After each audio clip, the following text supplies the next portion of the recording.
Hey, I'm Roland with Mobile Geeks, and we are at WinFuture headquarters in Berlin, Germany. And what we have right here is a testing device of the new Nokia Lumia 925 that just went on sale in Germany at least, and another couple of countries in Europe.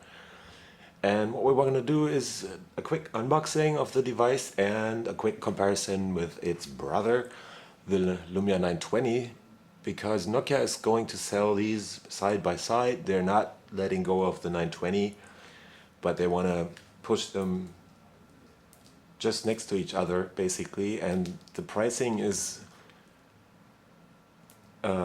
pretty pretty much equal. So the 925 just went on sale for roughly 600 euros in Germany, and the 920 has been out for this price for a while. It's been going down in the price because of the new 925, but there's a couple of things that are different, and you might want to decide which one you like more. But let's first start out with the unboxing. The Lumia 925 has a slightly changed packaging design than the 920. It's got this slip down here, which is made out of textile, I guess, or it's probably plastic that is just textured. On the other one, on the 920, it's just a plastic flap down there. Let's get it out of its box. It's in a foil, as usual with these devices, and there you can see it's the 925 because it has this aluminum frame, which we're going to talk about a bit later. Let's get it out of here and put it aside for a second because we want to talk about the contents of the box. There is this tool to actually open the SIM card slot, which is basically the same as on any other Nokia Lumia device right now. We have the information materials, which are just a stack of paper about warranties and certifications and all that stuff. And that's all there is in the box, because what else is there? You get a headset.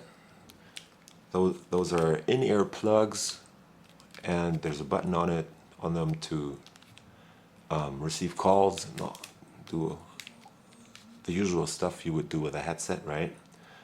Some people might find these uncomfortable, so you want to maybe just get some other earplugs, but those are alright for people who like them because the bass is nice and it cuts out environmental sounds. This is the power brick, which is just compact size. There's a standard USB plug on it and the Euro variation of it. It has a power of 1.3 amperes, which is alright.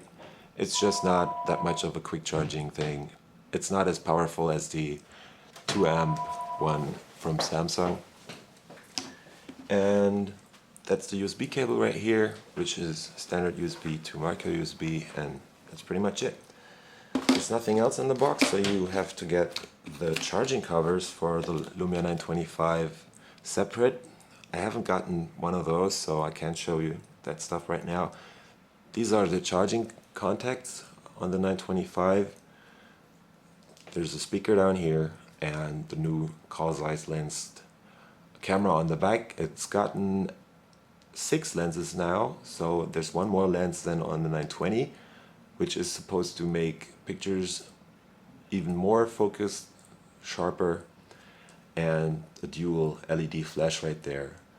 The Lumia 925 is marketed just as the 920 as a device that is capable of doing really well in low light conditions, but we're going to see about that later and do a couple of comparison shots.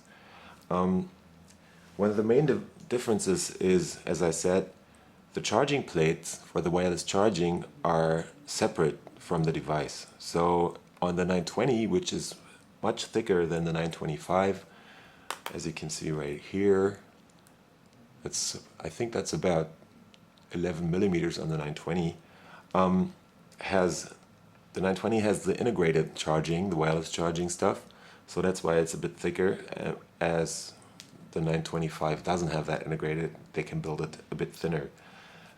Spec-wise, the two devices are pretty much the same. So the 925 has, just as the 920, a dual-core Qualcomm Snapdragon CPU. That's the MSM 8960.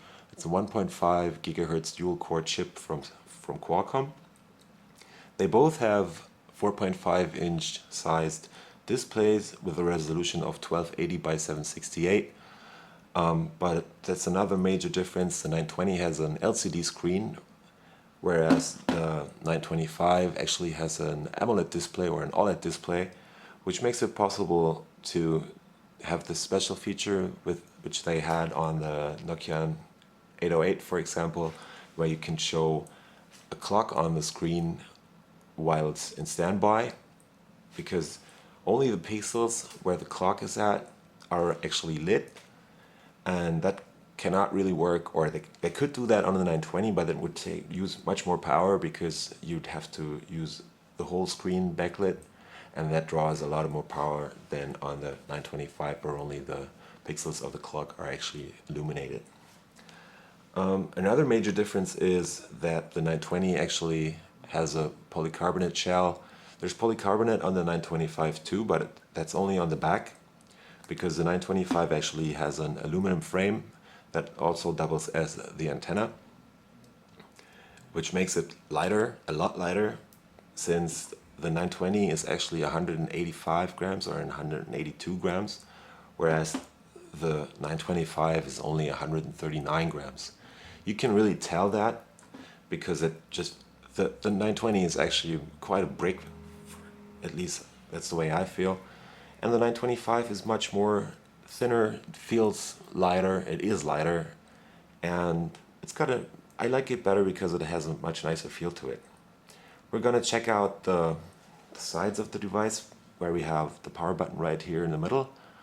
On top of it is the volume rocker, and at the bottom we have the camera button, which is required by Microsoft on all Windows Phone 8 devices. I think it's only the ZTE or the Huawei W1 that don't have a camera button, and those are low-end devices. Otherwise, on the other sides, there's pretty much nothing. But on the top, you have the SIM card slot right there. There's the micro USB port next to it, and the headphone jack or headset jack, plus a little mic. That's the 720p webcam, and that's pretty much it. On the back, as I said, it's a Carl-Zeiss camera on there that has a resolution of, I think, 8.7 megapixel. Well, that was Rolling with Mobile Geeks, and a quick unboxing and comparison of the Nokia Lumia 920. That was the comparison part, and the new Nokia Lumia 925.